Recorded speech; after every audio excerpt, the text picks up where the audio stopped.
Assalamualaikum warahmatullahi wabarakatuh. Alhamdulillah wassalatu wassalam ala Rasulillah wa ala alihi washabihi wa man walah. Apa khabar semua sidang menonton, bersama dengan saya lagi pagi ini Dai Hilman dalam rancangan Tayalah Ustaz, biar tahu jangan keliru. Insya-Allah Tayalah Ustaz akan memberikan kita input ataupun memberikan kita kefahaman, merungkai kekeliruan kita dan menjawab persoalan-persoalan kita dan membantu kita untuk menyampaikan keilmuan ini kepada ahli keluarga kita, sahabat andai kita, apa yang kita fahami, dan memberikan juga kita punca ataupun permulaan pencetus kepada diri kita untuk menambah keilmuan kita dan menambah apa sahaja yang kita hendak ketahui mengenai agama ini, insya-Allah. Saudara, sahabat penonton semua, seperti biasa hari ini hari Jumaat 21 Rabiul Akhir 1442, hari Jumaat ini saya kira inilah hari yang baik untuk kita untuk mengamalkan sunnah Nabi baginda Muhammad sallallahu alaihi wasallam, dan jangan lupa untuk kita amalkan suratul Kahfi dan perbanyakkan bersedekah pada hari ini. Saudara, sebelum kita mula dengan topik perbincangan kita hari ini adalah perbincangan kita melalui tafsir dan juga tarannum bersama dengan panel kita, jemputan kita. Sebelum itu, saya nak kongsikan sebuah hadis baginda Nabi Muhammad sallallahu alaihi wasallam, taraktu fikum amrain. Kata Nabi Muhammad SAW, aku tinggalkan kepada kamu dua perkara yang kamu tidak akan sesat. Apakah dia? Iaitu kitabullah, iaitu Al-Quran, dan juga sunnah Nabi SAW. Hadis ini diriwayatkan oleh Imam Malik rahimallahu ta'ala. Hadis yang 1594. Apa kaitan dia? Inilah panduan kita, tuan-tuan. Hari ini kalau kita beli telefon, sudah tentu kita akan ada manual book dia. Itulah panduan kita. Kalau kita beli kereta pun ada juga manual book dia. Dan Quran yang kita ada pada hari ini, inilah manual book kita, panduan kita untuk kita teraju kehidupan kita di atas muka bumi ini. Jadi tajuk kita hari ini adalah surah Al-Ahqaf ayat 9 hingga 12, dan panel kita adalah Ustaz Al-Fadhil Ustaz Dr. Luqman Ibrahim. Khabar Ustaz, sihat? Alhamdulillah. Alhamdulillah. Apa khabar? Alhamdulillah. Dengar suara Ustaz nampak garau dia tu lain macam Kita pun goyang nak cakap. Saudara, sahabat menonton, bila mana kita 9 hingga 12 ini, perbanyakkan saya nasihatkan untuk kita buka Al-Quran. Sama-sama kita tadabbur, Ustaz. Ya, Mari kata kita bertalaki sedikit bersama dengan Ustaz. Kita tengok bacaan kita, adakah betul ataupun tidak dan sebagainya. InsyaAllah Ustaz akan bimbing kita sebentar lagi. Sebelum itu, saudara, saya nak ingatkan, sekiranya ada persoalan mengenai tajuk kita, surah Al-Ahqaf ayat 9 hingga 12, boleh terus hubungi kita dalam 18881677 ataupun terus ke Facebook kami, Tanyalah Ustaz TV3 untuk bertanyakan soalan. Dan saya mohon kepada sahabat penonton semua, untuk ke Facebook kami ada ruangan secara langsung, boleh kita berkongsi dengan sahabat kita di media sosial agar memberikan pahala saham akhirat untuk kita berkongsi di orang kata apa, di media sosial, insya-Allah. Sebelum itu, saya nak bacakan satu status terkini COVID-19. Yang terkini iaitu semalam kita lihat kes baru naik agak tinggi, iaitu 2,234 orang kes baru, dan juga kes sembuh 1,112 dan kematian 3 jumlah kematian. Jadi kita nampak kat sini ada satu peningkatan yang sangat tinggi dan juga mendadak di situ. Kita mohon semua rakyat Malaysia, terutamanya di Lembah Kelang ini, kita menjaga SOP kita dan juga kita berhati-hati. Janganlah kita anggap benda ini satu benda yang remeh-temeh, dan kita jaga kita, dan juga kita nak bagi orang lain pun bersama-sama untuk melawan perjuangan COVID-19 ini, insya-Allah. Dan Ustaz, boleh kita mula, Ustaz? Boleh, insya-Allah. Sebagai mukadimahnya, ialah kalau kita tengok muka Al-Fadhil Ustaz, sudah tentulah kita akan ingat tarannum tu sendiri. Dan boleh tak kita dengar sikit bacaan tarannum pada Ustaz, dan seterusnya mukadimah mengenai ayat yang kita bicara pada hari ini. Silakan Ustaz. A'udzu billahi minasyaitonir rajim. Bismillahirrahmanirrahim. Alhamdulillahilladzi arsala rasulahu bil huda wa dinil haqq liyudhhirahu 'alad dini kullih wa kafa billahi syahida. Wassalatu wassalamu ala Rasulillah wa ala alihi wa ashabihi wa mawala. Dan Hilman, tuan-tuan, puan-puan, muslimin muslimat rahmati Allah sekalian, marilah kita sama-sama bertalaqi sedikit pada pagi ini dengan ayat yang ke-9 dan ke-10 untuk permulaan kita ini. Dan tuan-tuan boleh dapatkan mushaf untuk kita sama-sama menekuni dan melihat kepada ayat-ayat yang daripada Al-Quran. A'udzu billahi minasyaitonir rajim.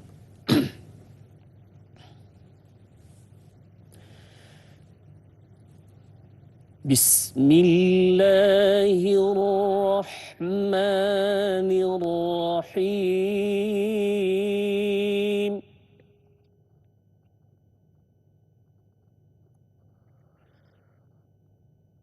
Qul ma kuntu bid'an minar rusuli wa ma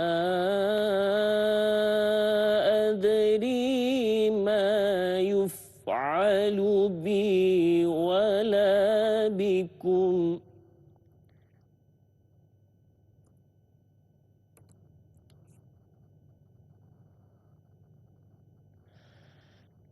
In attabi'u illa ma yuha ilayya.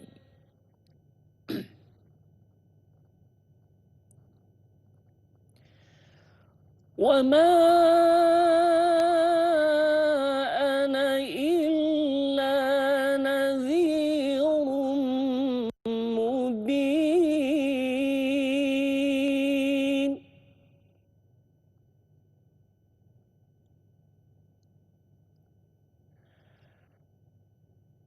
Qul ara'aytum in kana min 'indillahi wa kafartum bih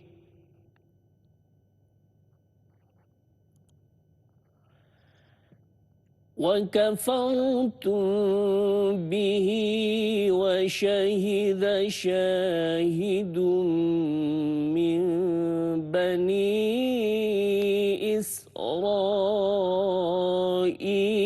على مثله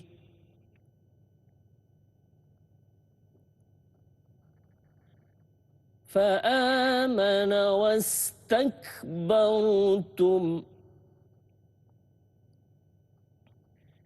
إن الله لا يهدي القوم الظالمين.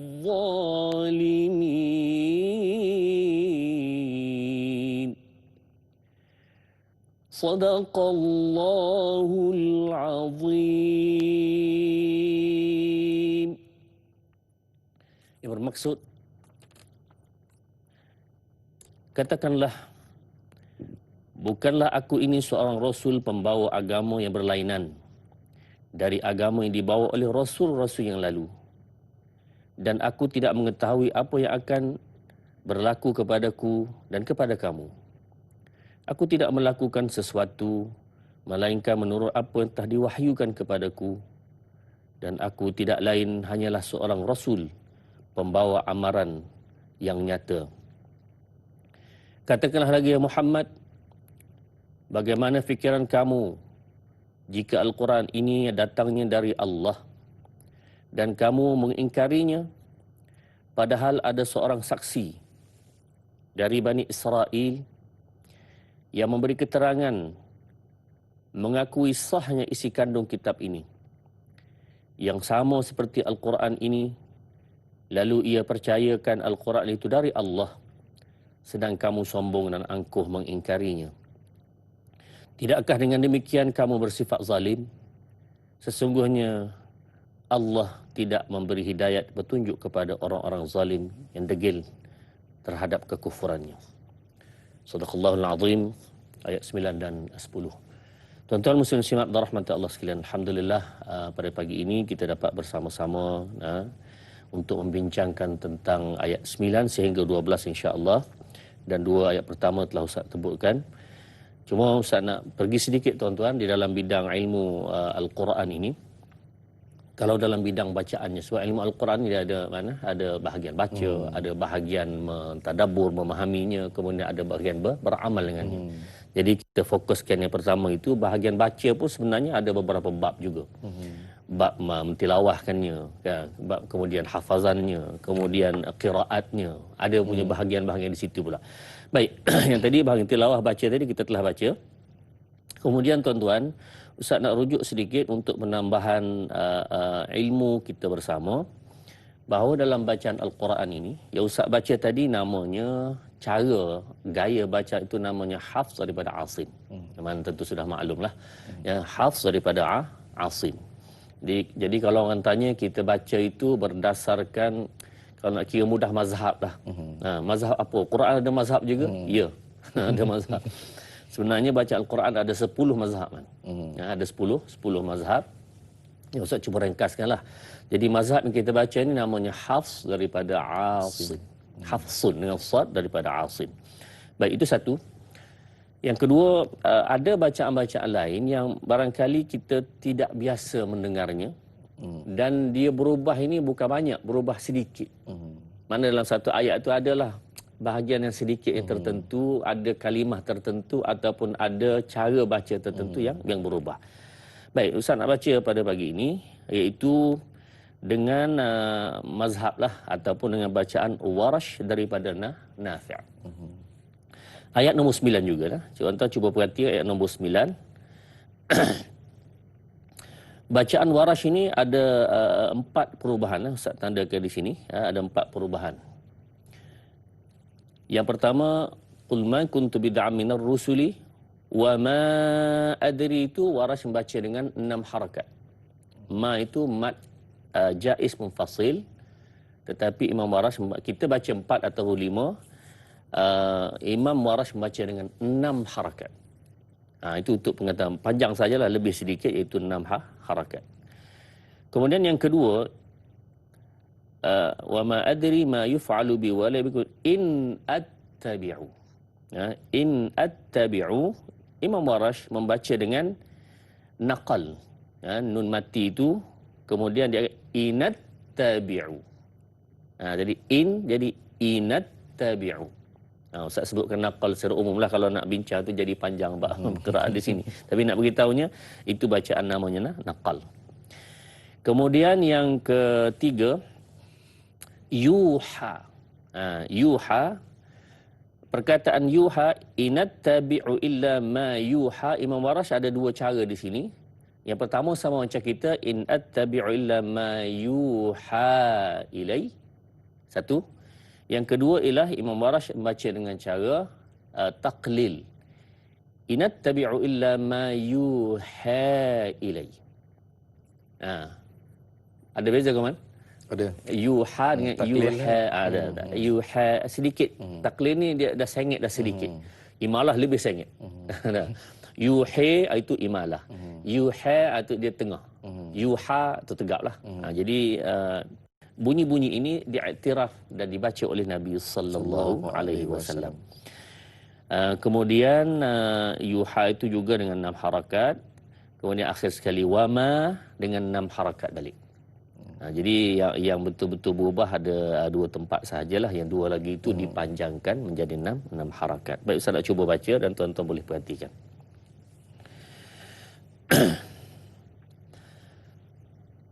قل ما كنت بدعا من الرسل وما أدري ما يفعل بي ولا بكم إن أتبع إلا ما يوحى إلي إن أتبع إلا ما يوحى إلي وما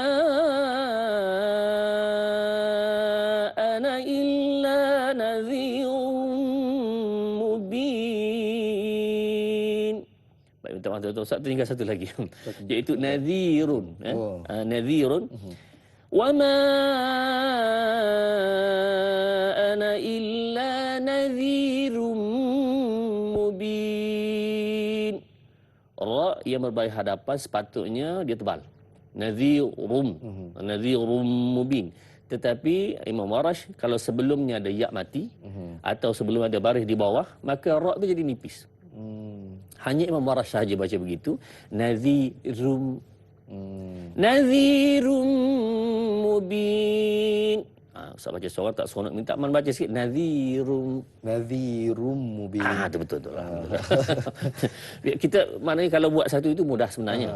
Cuma oleh nak biasakan dalam Tapi bermakna Ustaz, kalau kata bacaan ni, dia tak boleh baca, dengar saja tak boleh. Ya. Sebab dia nak kena tengok pergerakan bibir. Ya, dan perlu dilatih, perlu dibaca balik, itu bagi talaqi lah.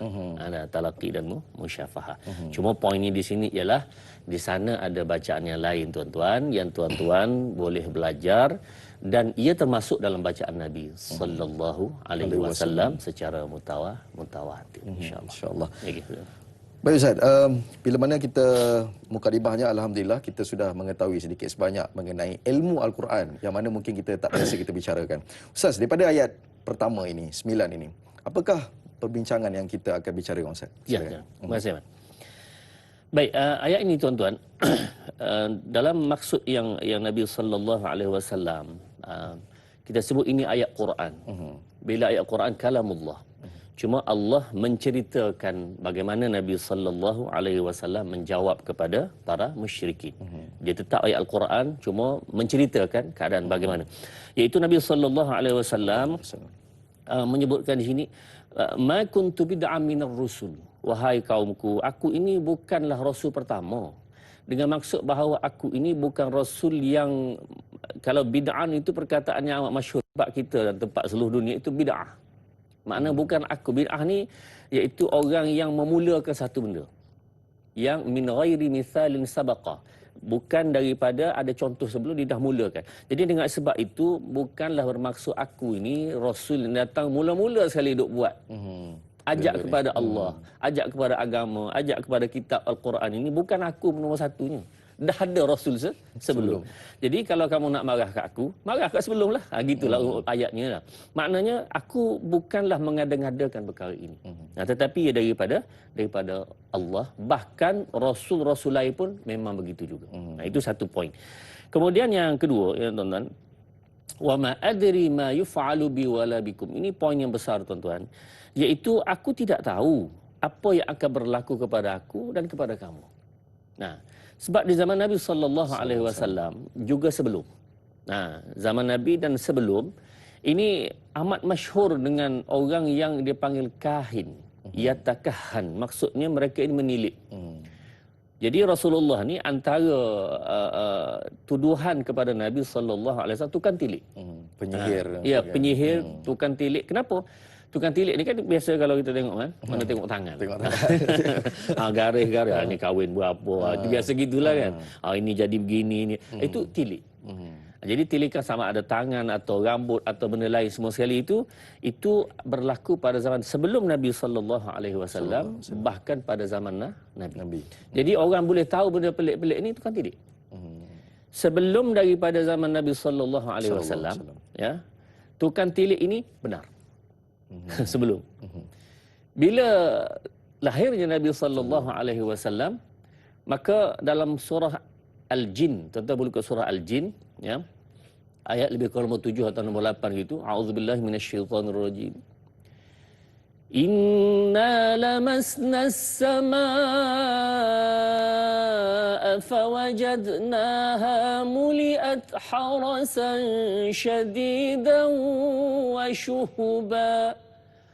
Jin, Allah menciptakan kisah jin naik ke langit. Dan dia boleh duduk di tepi langit itu. Macam mana keadaan ni, wallahu a'lam, tak pernah naik. Jin duduk dekat langit, dia boleh dengar apa yang dibincangkan di langit itu. Malaikat ke apa semua, dia boleh dengar. Dengan dia dengar tu, dia turun bagi tahu kepada tukang tilik. Jadi tukang tilik itu betul sebelum ini, sebelum Nabi sallallahu alaihi wasallam. Tapi dia kata, sekarang aku pelik. Apa hal berlaku ini? Kami cuba naik ke langit, tak boleh. Nah, wajadnaha mulat harsan, ada penjaga, dan wasyuhuba, ada panahan petir. Panahan petir. Ustaz, menarik pasal panahan petir ni. Kita nak cerita pasal panahan petir ni, cuma kita berehat seketika, boleh Ustaz? InsyaAllah. Boleh insyaAllah. Saudara, sahabat penonton semua, jangan ke mana-mana. Pada selepas ini, biar tahu, jangan keliru.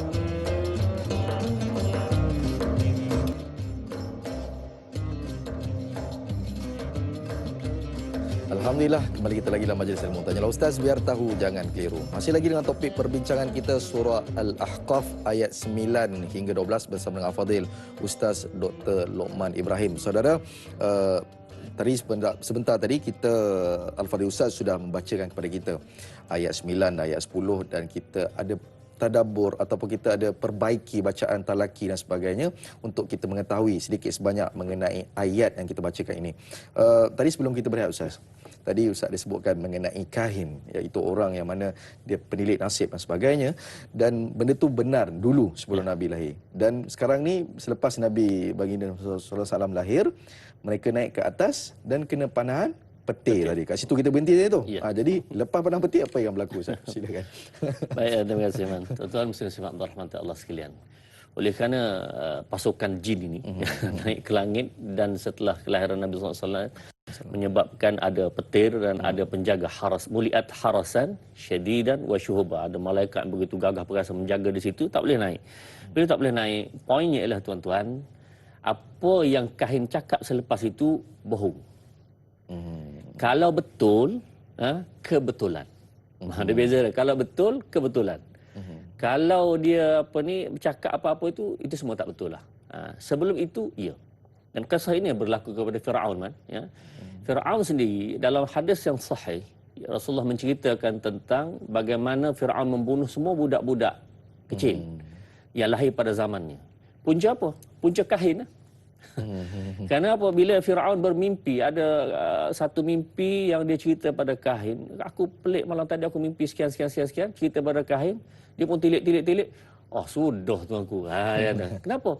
Kerana ada seorang budak akan lahir, dia akan menghancurkan kerajaan tuanku. Oh kalau gitu Fir'aun kata apa? Kita bunuh semua budak-budak lelaki yang lahir. Itu puncanya pembunuhan berlaku pada zaman Nabi Musa alaihissalam. Sehinggalah kisah itu membawa sehinggalah kepada mak Nabi Musa telah hanyutkan fit tabut di dalam satu bekas bakul tu kan, sehinggalah dia sampai kepada istana Firaun. Itu kisah yang panjang, cuma nak bagi tahunya punca apa, dia kahin. Jadi sekarang tuan-tuan jangan percaya kepada tukang tilik. Tak kira lah tilik tangan ke, tilik apa ke, tilik muka ke, tilik apa, tak kira. Cuma orang mukmin ni Allah Subhanahu Wa Taala beri satu perkara lain, iaitu dia panggil firasah. Firasah ni, ittaqu firasatal mu'min. Takutilah firasat orang mukmin, fa innahu yanzuru binurillah. Mereka ini melihat dengan cahaya Allah Subhanahu Wa Taala. Biasanya orang ni ulama-ulama rabbani. Kalau dia cakap ni, istilah kita mulut masing. Dia cakap tu jadi aja. Dan ini adalah Sahih Muslim sih, iaitu tuan-tuan, iaitu seorang yang asy'atha aghbara. Dia ni nampaknya tak terurus hidupnya, kusuk masainya apa semua, tapi dia paling taat kepada perintah Allah. Paling taat, waktu sembahyang dia nombor satu. Kemudian dia orang tidak mau melakukan segala larangan yang Allah SWT dia tak buat. Ini orang yang paling taat pada perintah Allah. Lau aqsama 'ala Allahi la abarrah. Kalau dia bersumpah dengan sesuatu, maka Allah pasti terima. Ini jangan main orang ini. Dan dia ini orang yang mana sangat taat pada perintah Allah Subhanahu Wa Taala. Itu poin kita lah. Jadi dengan sebab itu tuan-tuan, Rasulullah sebut di sini bahawa aku tak tahu. Makna Rasulullah bukan kahin. Sebab kahin tak dia tahu. Rasulullah tidak tahu, menunjukkan ma adri ma yaf'alu bi walidi. Aku tak tahu nak berlaku esok apa. Aku tak tahu apa dia aku selamat ke tidak, aku tak tahu. Dan dengan maksud bahawa aku ini bukan kahin.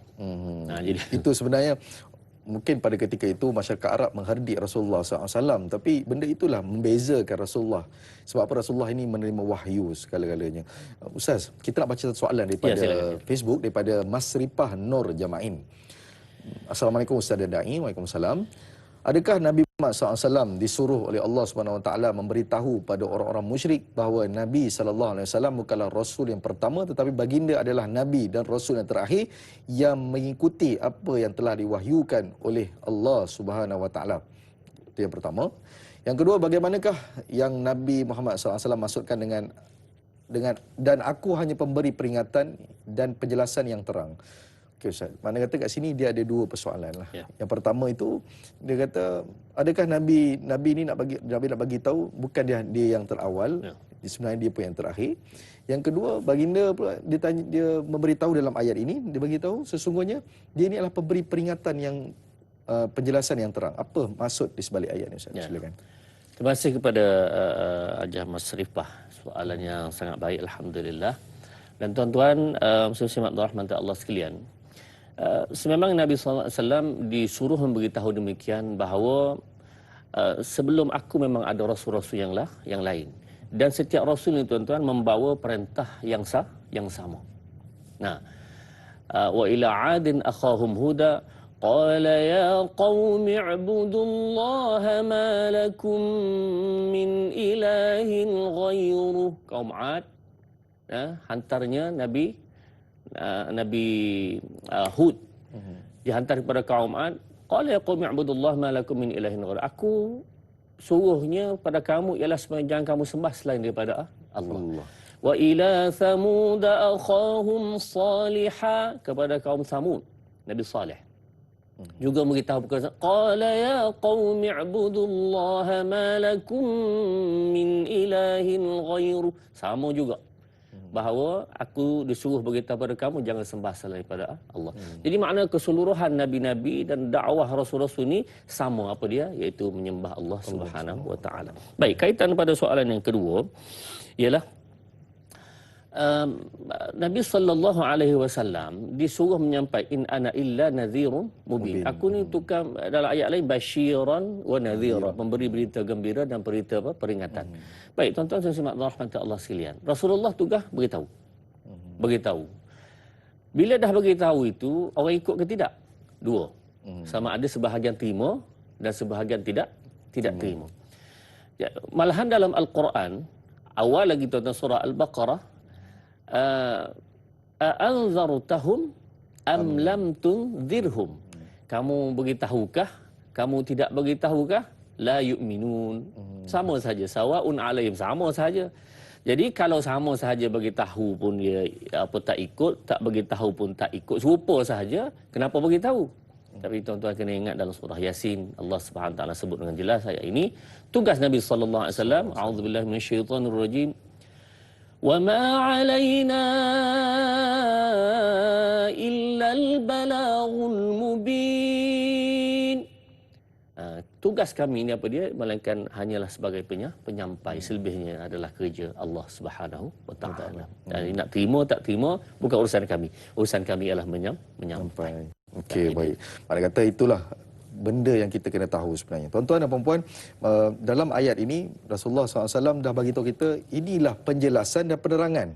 Kadang-kadang dalam Quran ini dah ada panduan kita, tapi kenapa kita masih lagi kurang percaya? Ustaz, kita nak masuk soalan yang nombor 2 daripada Facebook juga, daripada Nur Hayati Ismail. Dia kata, adakah Rasul-Rasul dan Nabi-Nabi terdahulu sebelum Nabi Muhammad SAW juga menerima wahyu dari Allah melalui malaikat Jibril? Itu yang pertama. Yang kedua, adakah firman Allah SWT dalam ayat ini bagi membuktikan bahawa Islam dan Nabi Muhammad SAW bukanlah agama yang diwarisi dan Al-Quran tidak sama seperti kitab-kitab terdahulu? Mohon perkongsian pada Ustaz. Mereka kata, adakah Nabi-Nabi sebelum ini Jibril juga yang memberi wahyu, Ustaz? Yang kedua, dalam ayat ini, adakah Nabi Muhammad SAW ini nak membuktikan bahawa Quran ini bukanlah turun-temurun tapi dia adalah wahyu 100% daripada Allah SWT? Silakan. Baik, terima kasih kepada Nur Hayati ya. Soalan yang baik, dan tuan-tuan muslim-muslimat rahmat Allah sekalian. Sebenarnya Nabi sallallahu alaihi wasallam ini membawa satu agama yang mana agama ini adalah berterusan daripada Nabi pertama sehinggalah kepada Nabi sallallahu alaihi wasallam. Ya, semua sekali syariat-syariat itu ya, yang ada itu kebanyakan diterima. Contoh kan. Nah, 5 rukun Islam. Nombor 1 mengucap 2 kalimah syahadat. Semayang, puasa, zakat, haji. Baik, kita cek. Mengucap 2 kalimah syahadat ni ada tak di zaman Nabi sebelum? Ada. La ilaha illallah tu ada.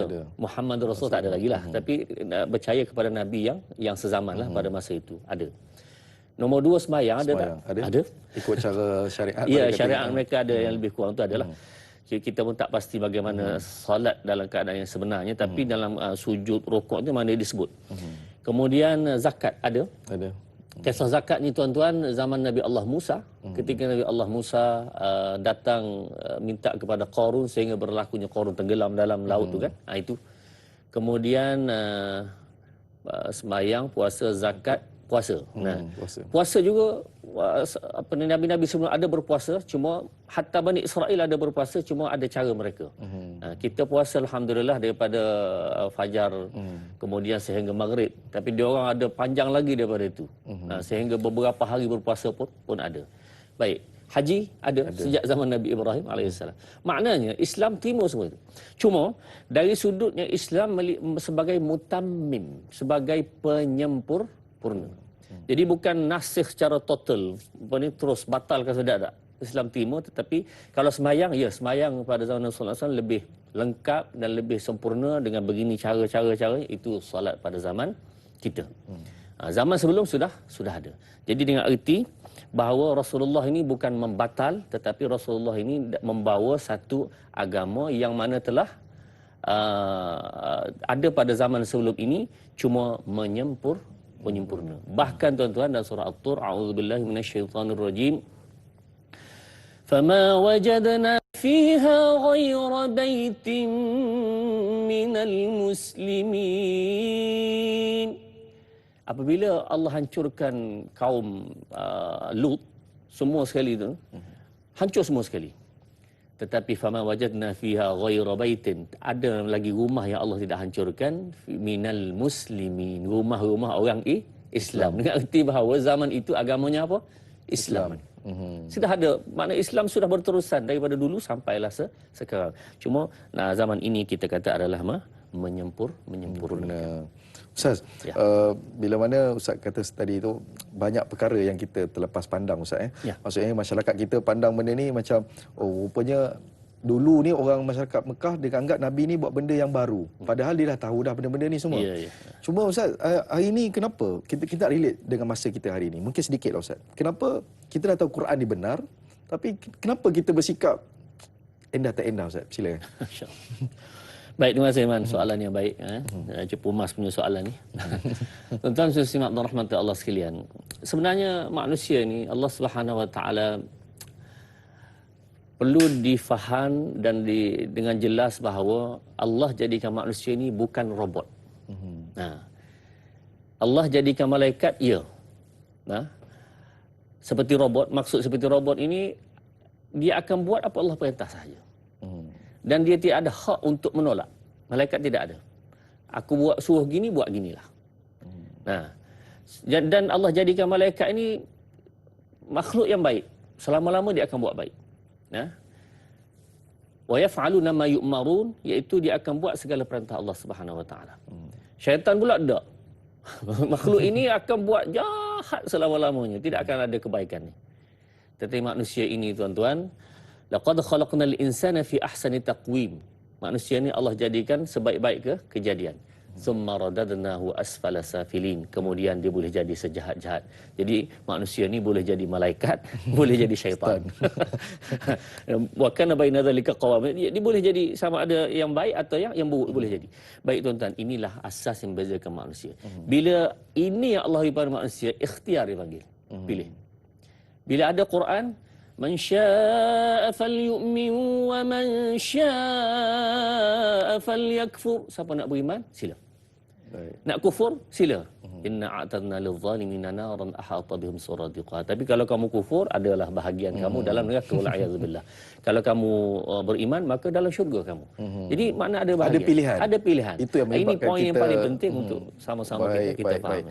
Kadang-kadang itulah kita ni banyak memilih perkara yang mungkar daripada perkara yang baik. Kita doakan agar kita ni duduk dalam perjalanan kebaikan saja insya-Allah. Saya nak ambil satu pemanggilan bertuah yang pertama pagi ini. Assalamualaikum warahmatullahi wabarakatuh. Waalaikumsalam warahmatullahi wabarakatuh. Dai Hilman dan juga Dr. Luqman Ibrahim. Saya Omar Abdul Majid dari Felda Cini Timur 3 Pekan Pahang. Assalamualaikum Doktor dan Dai. Waalaikumsalam warahmatullahi wabarakatuh. Ya, jom teruskan dengan soalan. Soalan saya begini Doktor ya. Tadi Doktor dia menyebut Di zaman sebelum Rasulullah dulu ada tukang telik yang boleh naik ke langit dan sebagainya ni.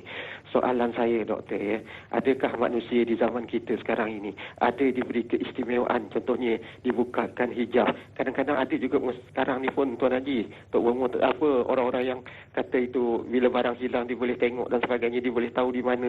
Jadi adakah, soalan saya, adakah manusia di zaman kita sekarang ini yang diberi keistimewaan untuk melihat ataupun menelik benda-benda yang contohnya yang macam inilah, yang contoh yang doktor berikan tadi, yang boleh melihat perkara gaib di zaman kita sekarang ini. Itu soalan saya doktor dan Dai. Terima kasih banyak doktor dan Dai. Assalamualaikum. Waalaikumsalam warahmatullahi wabarakatuh. Terima kasih kepada Haji Omar atas soalan yang diberikan. Soalan yang bagus. Ya. Pada kata hari ini Haji Omar kata ada orang boleh tengok barang hilang dan juga mencari barang yang gaib ni. Adakah benda ni betul juga Ustaz? Baik, terima kasih.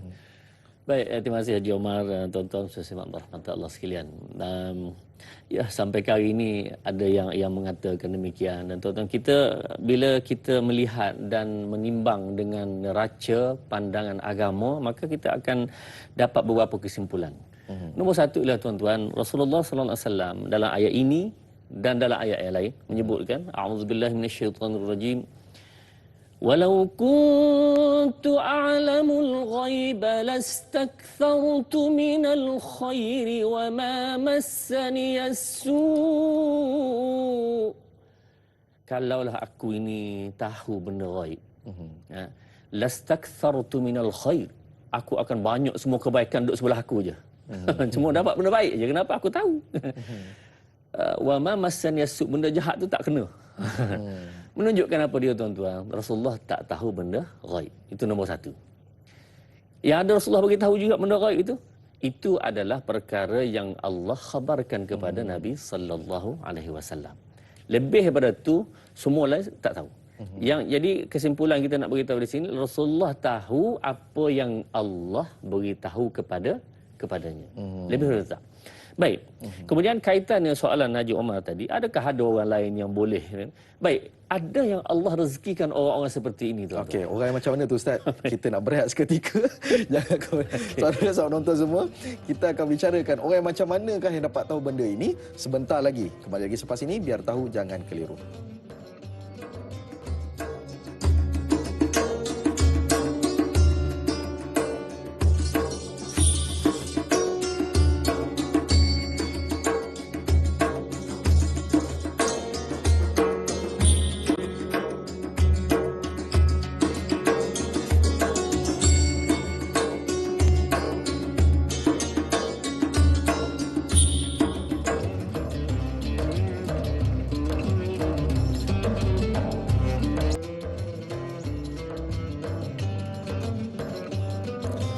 Alhamdulillah, kembali kita lagi dalam majlis ilmu. Tanyalah Ustaz biar tahu jangan keliru. Dengan topik perbincangan kita hari ini, surah Al-Ahqaf ayat 9 hingga 12 bersama dengan Al-Fadhil Ustaz Dr. Luqman Ibrahim.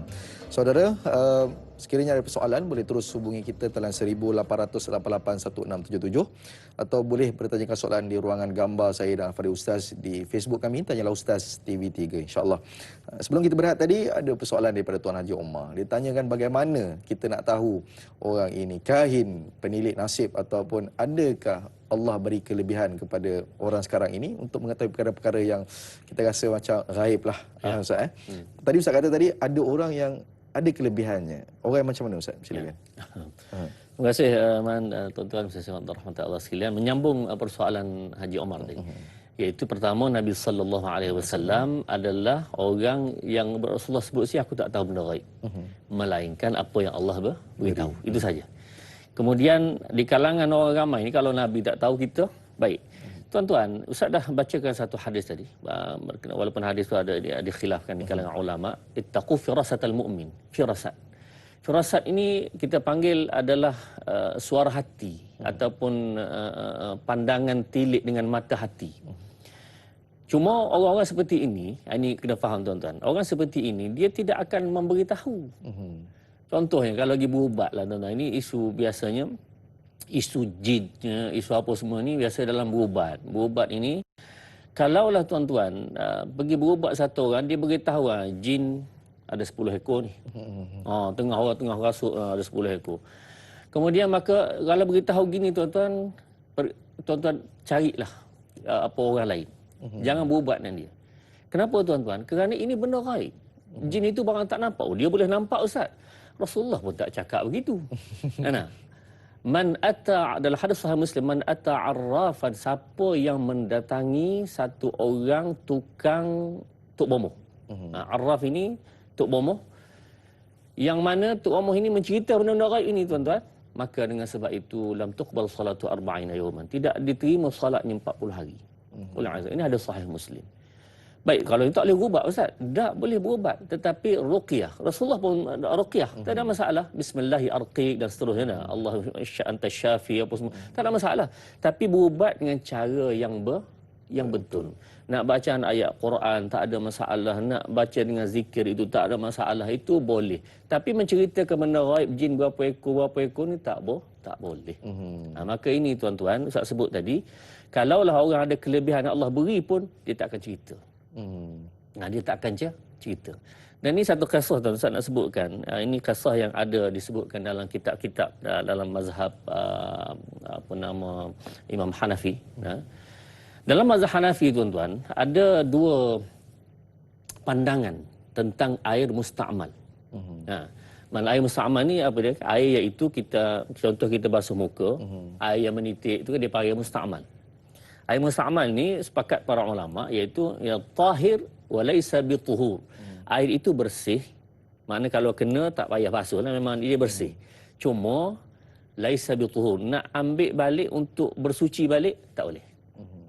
Jadi sifatnya tahir wa laisa bituhur. Suci tapi tidak menyucikan. Baik. Pandangan dalam mazhab Hanafi ada dua. Nombor satu sama macam kita punya pandangan. Yang kedua adalah pandangan najis.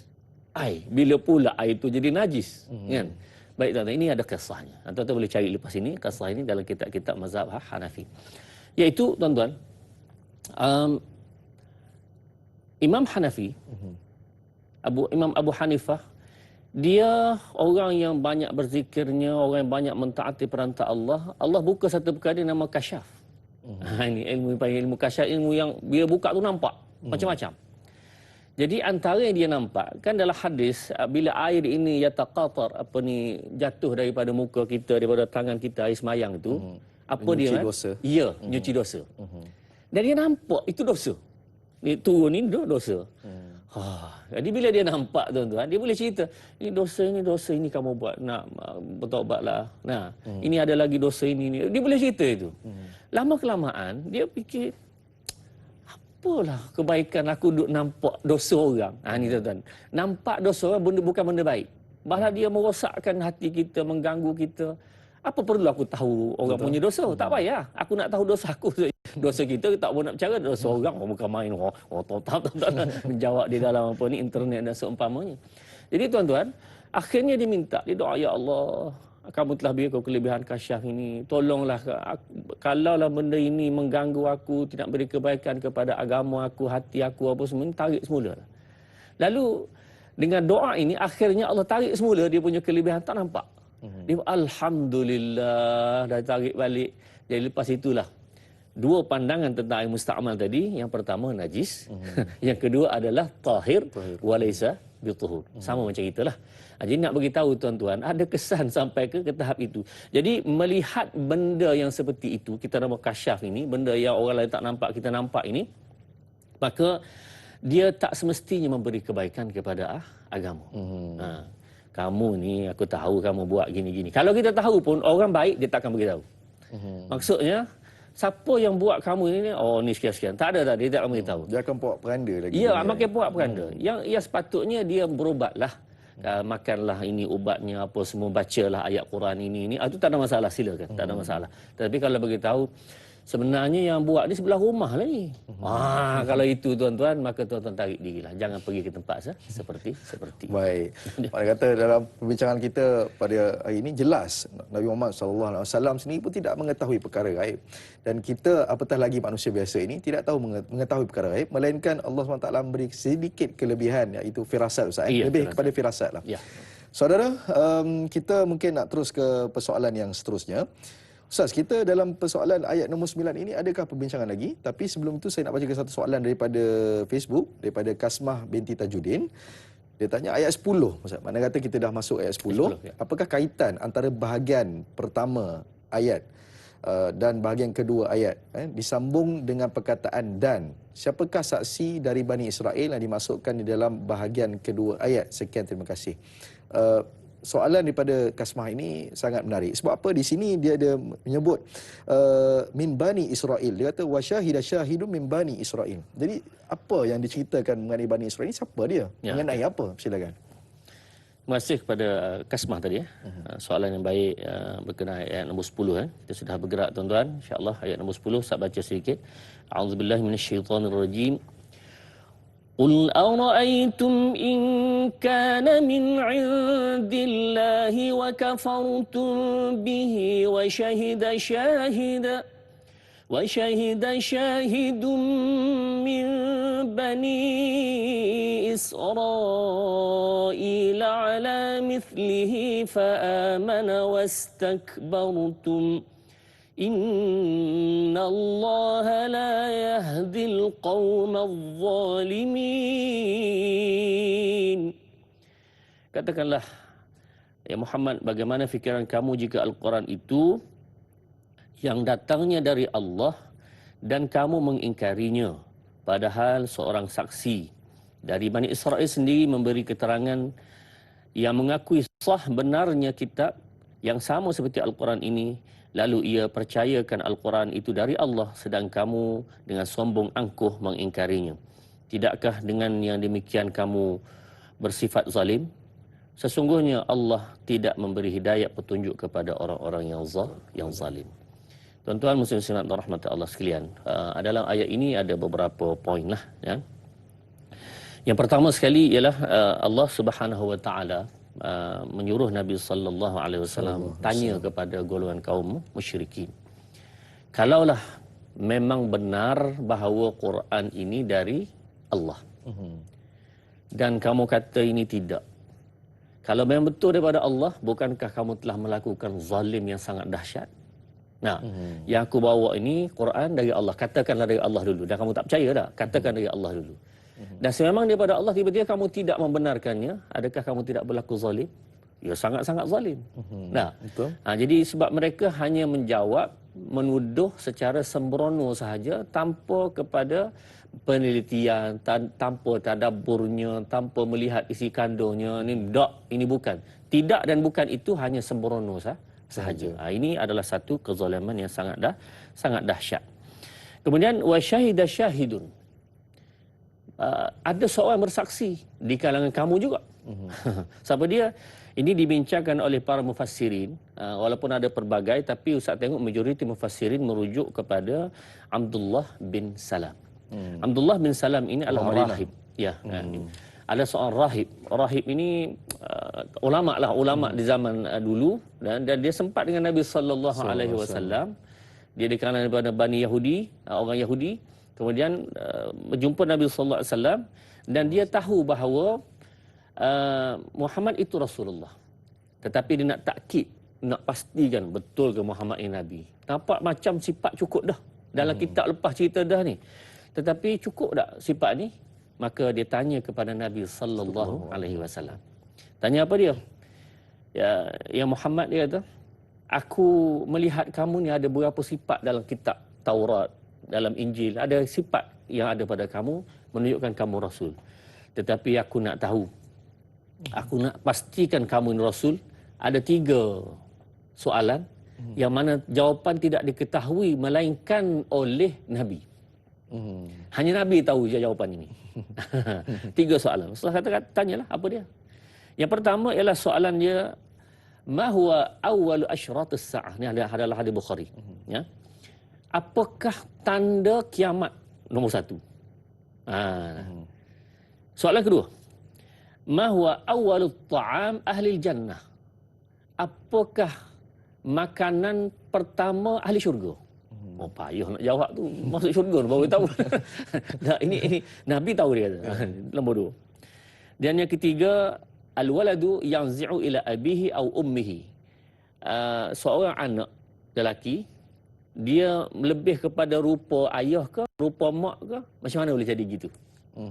Nak nentu macam mana? Baik. Maka Nabi SAW ja'i Jibril. Sebenarnya ini penting tuan-tuan. Rasulullah pun tak tahu sebenarnya. Tetapi datang Jibril. Ini benda-benda yang gaib macam ni dibantu atau diwahyukan oleh Allah kepada Nabi SAW. Sebab itulah in attabi'u illa ma yuha ilai. Aku ikut apa yang Allah wahyu. Jadi tuan-tuan, ayat 9 tadi sebut perkara ini dan Rasulullah pun sebutlah kepada Abdullah bin Salam ini. Jawapan nombor 1 tuan-tuan. Nak jawab semua ke kita nak jawab sebahagian kita dulu? sebelum tu Ustaz, saya kira nak jawab yang tiga-tiga tu. Tapi sebelum tu boleh tak kita nak ambil satu pemanggil kita? Ya. Kita nak tahu apakah soalan dia dan kita sambung yang tiga tu boleh Ustaz. Okey. Assalamualaikum warahmatullahi wabarakatuh. Sampai talian. Waalaikumsalam warahmatullahi wabarakatuh. Dan Ustaz, saya Ismail. Ya. Tuan Ismail, teruskan dengan soalan. Okey, sebelum saya nak tanya Ustaz soalan dengan Ustaz, saya nak tadabbur satu ayat Ustaz, mohon tolong membetulkan ya. Okey, silakan. Okey. أعوذ بالله من الشيطان الرجيم بسم الله الرحمن الرحيم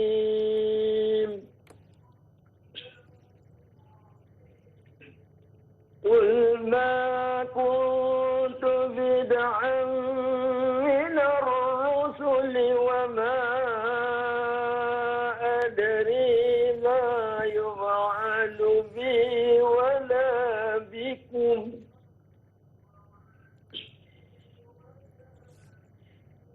إن أتبع إلا ما يوحى إلي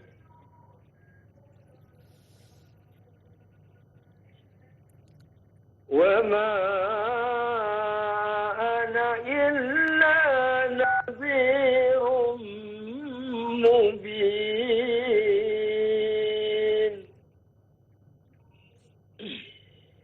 صدق الله العظيم. Okey, soalan saya Ustaz. Ya, Tuan Haji, soalannya.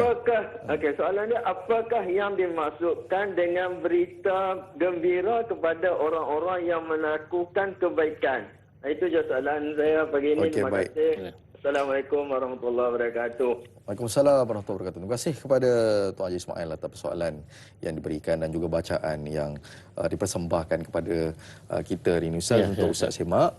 Saya kira mungkin Ustaz boleh bagi komentar sedikit mengenai bacaan Tuan Haji dulu. Lepas tu kita masuk mengenai berita gembira. Kita saja nak bagi 3 tu lambat sikit boleh Ustaz. Kita nak bagi nanti apakah 3 perkara yang ditanya jawapannya tu. Boleh Ustaz, silakan. Ya. Baik tuan-tuan muslimin rahmatullah sekalian, pertama Haji Ismail bacaannya alhamdulillah baik dengan tarannum nahwan tu sebenarnya. Nahwan dalam bentuk muratalah, mana kita kata dalam bentuk gaya bacaan sembahyang. Cuma ada juga dia pergi pada mujawad sedikit, ada gaya-gaya tarannum itu alhamdulillah. Itu cuba dilatih berterusan insya-Allah. Cuma kalau nak sebut tajwid sikitlah kan, iaitu berkenaan fa itu Haji Ismail tolong jelaskan. Ma yuf'alu bi, fa tu bagi dia berangin lebih sikit. Satu, kemudian nazi dan nazi hujung lidah ya bertemu hujung gigi. Nazi. Itu 2 tempatlah, yang lain tu insya-Allah mudah-mudahan dapat dilatih berterusan. Kemudian bila disebut dan apakah berita gembira. Tuan-tuan, dalam Quran ini Rasulullah sallallahu alaihi wasallam membaca ayatnya yang kita kata 6236 ayat itu di dalam kitab tafsir Al-Munir oleh Dr. Wahbah Zuhaili menyebutkan 1000 ayat adalah berita gembira, Bashir, At-Tabshir.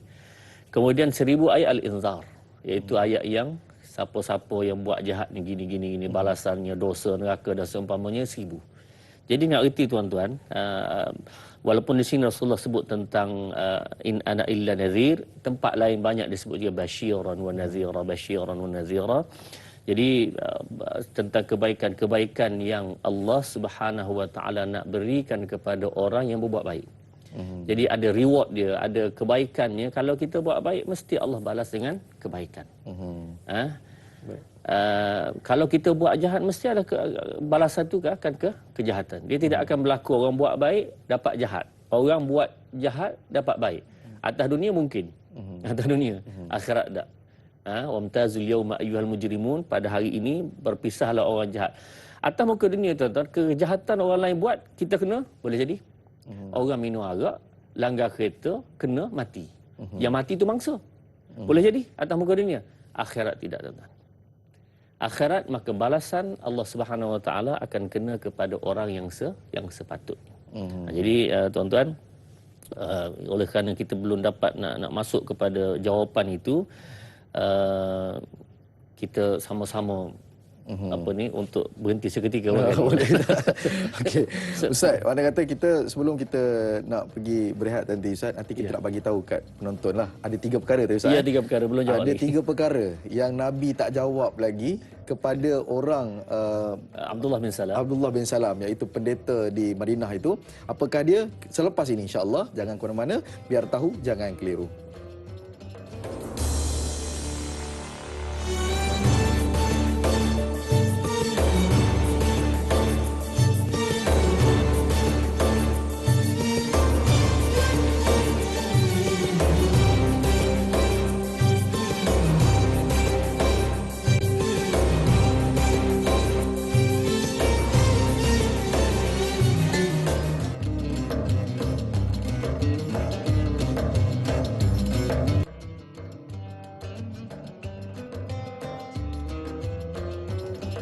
Alhamdulillah, kembali kita lagi dalam majlis ilmu Tanya Ustaz, biar tahu jangan keliru. Topik perbincangan kita hari ini surah Al-Ahqaf ayat 9 hingga 12 bersama dengan Al-Fadhil Ustaz Dr. Luqman Ibrahim. Saudara, saya ucapkan terima kasih kerana tanpa kita sedar sudah sejam kita bersiaran langsung, dan terus setia sehingga ke penghujung rancangan sebab banyak lagi perkara yang kita akan kongsikan dan juga sudah tentu memberikan kita input dan kefahaman kita di pagi hari ini, insya-Allah. Tadi sebelum kita berehat, Al-Fadhil Ustaz ada menyebutkan mengenai 3 perkara yang mana pendeta Abdullah bin Salam yang bertanyakan kepada baginda Rasulullah SAW, yang mana 3 perkara ini sekiranya nak tahu Nabi, dia mesti boleh jawab 3 perkara. Dan apakah 3 perkara itu? Inilah masanya Ustaz. Kita nak tahu ni. Penonton tak sabar-sabar tadi nak tahu apa benda ni. Sebab orang Melayu ni dia suka benda yang gini. Kebanyakannya. Sebab tu apa Ustaz benda yang nak tahu benda tu. Okey, silakan Ustaz. Baik, terima kasih Man dan tuan-tuan dan rahmat Allah sekalian. Kalau suka benda gini dan berkait dengan hadis Nabi sallallahu alaihi wasallam, Quran, no problem. No problem. Tapi kalau minat itu melihat kepada kisah-kisah yang apa ni, Israiliyat, kemudian dalam internet yang begitu banyak, tu cerita lain. Baik, maksudnya rahmat Allah sekalian. Bila sebutkan tentang 3 soalan tadi, ya, Abdullah bin Salam, kalau kamu boleh jawab 3 ni, memang kamu Rasul. Nabi dan Rasul. Ya, soalan pertama dia iaitu apakah awal asyratis sa'ah, iaitu pertamanya tentang tanda hari kiamat. Apa kisah yang berlaku mula-mula sekali, iaitu kata Nabi sallallahu alaihi wasallam, iaitu api yang datang menghalau manusia daripada timur hingga ke barat. Itu Rasul jawab secara umum. Itu satu. Kemudian dalam hadis-hadis Al-Fitan tentang berlaku hari kiamat itu cerita panjang lagi lah. Tapi nak bagi tahu ini jawapan Nabi sallallahu alaihi wasallam. Nombor 2 ialah makanan pertama yang ahli syurga akan makan. Jawapan Nabi sallallahu alaihi wasallam ialah ziyadah kabid hut. Cebisan hati ikan. Nah, itu jawapannya. Ziyadah kabid hut iaitu cebisan hati ikan. Bagaimana tu wallahu a'lam. Jadi manusia akan makan, nombor 1 ahli jannah akan makan cebisan hati ikan.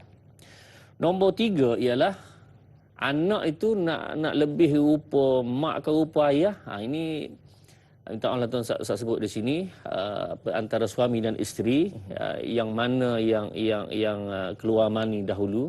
Tuan saya sebut perkara ini, iaitu itu akan lebih menyerupai masing-masing lah, sama ada suami atau isteri. Jadi ini bila dikaji lebih lanjut ialah berkaitan dengan apa nama kromosom lah, apa semua dalam ilmu sains tu kan.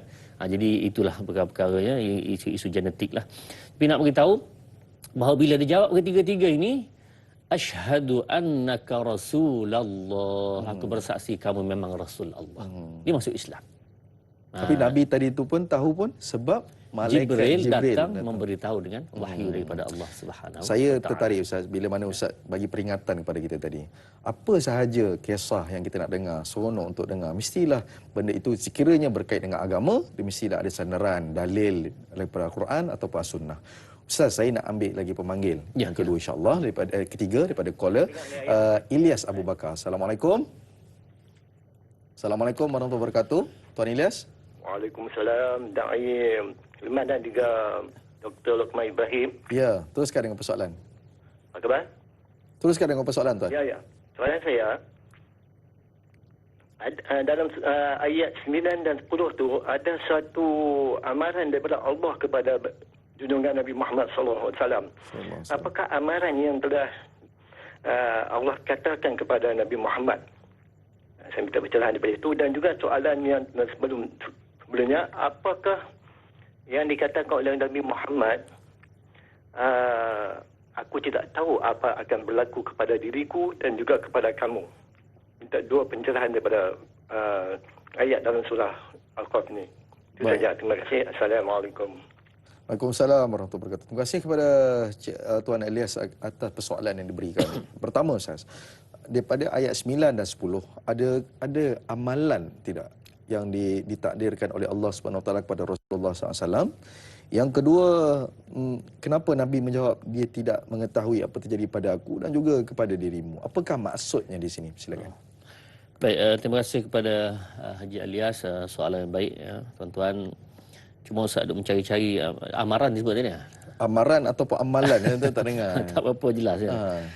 Kalau barangkali kalau merujuk kepada amaran ialah maksudnya bahawa Rasulullah SAW menyampaikan perkara-perkara yang berkaitan amaran daripada Allah Subhanahu Wa Taala. In ana illa nazirun mubin. Bahawa aku ini adalah satu pemberi amaran. Nazir disebut sebagai amaran di situlah. Yang selebihnya kena perlu penjelasan soalan itu dulu. Kemudian yang kedua, bila sebut Nabi SAW tidak tahu. Ya. Tuan-tuan, Ustaz ulang sekali Haji Ilyas terlepas yang bahagian pertama tadi, iaitu Ustaz dah sebutkan Nabi SAW mengetahui, tidak mengetahui perkara ghaib, bahkan Rasulullah tahu hanya perkara yang diberitahu oleh Allah Subhanahu Wa Taala. Dalam ayat surah Al-A'raf, walau kuntu a'lamul ghaiba, kalau aku tahu benda ghaib, lastakthartu minal khair. Aku dah banyakkan benda baik, semua duk bagi pihak aku belaka. Benda baik aja, hari ni nak makan apa, lusa makan, duit tak ada pun ada tahu dah cara sebab tahu benda ghaib. Tetapi Rasulullah tidak mengetahui itu. Bahkan bukti sangat jelas tuan-tuan. Bukti sangat jelas. Ini tuan-tuan boleh rujuk, sila lepas ni buka internet pun tak ada masalah. Iaitu Ayyamul Hisar. Ketika mana kepungan Quraisy terhadap orang-orang Islam dan bukan Islam. Bani Hashim, Bani Abdul Manaf dan Bani Abdul Muttalib. Tiga bani ini bukan semua Islam. Tetapi ketiga ini menyokong Muhammad sallallahu alaihi wasallam. Maka dikepung. La yubayyi'un, la yatanakahun, la semua sekali mereka tidak berurusan dengan jual beli, dak nikah kahwin, dak semua sekali dak kepung. Dan kepungan ini tahun 7 yang ke-10, 3 tahun. Dan tuan-tuan, apa yang berlaku sehingga anak-anak mati dalam dokongan ibunya. Tak ada susu. Orang-orang tua mati kerana tak ada makanan. Nah, kita kata sekarang tuan-tuan, ambil pengajaran. Kalau kita kata sekarang zaman susah, ya, Ustaz akui, semua orang terkesan. Daripada yang besar sampai kecil sekali, semua terkesan. Tapi tuan-tuan, kita kena ingat bahawa Rasulullah juga menghadapi benda yang sama. Tetapi oleh kerana ada bersama Nabi adalah satu istiqamah di dalam agama. Bahawa aku yakin ada kebaikan selepas inna ma'al usri yusra. Lepas benda ini mesti ada kebaikan. Yakin begitu. Dan mereka berusaha ikhtiar. Dan tidak berlaku mereka ini sengaja-ngaja untuk membunuh diri, sengaja-ngaja untuk merosakkan diri sendiri. Kenapa? Kerana dah tak ada peluang untuk hidup lagi dah. Tak, tuan-tuan. Rasulullah menghadapi benda sama, kita juga menghadapi benda sama. Tetapi tuan-tuan, agama itulah yang memandu kita dalam keadaan begini apa perlu buat. Kalau pun kita mati, dalam keadaan mati, kita menghadap Allah, selamat kita. Jangan musim Covid kita teruk dah. mati pula kita teruk juga depan Allah.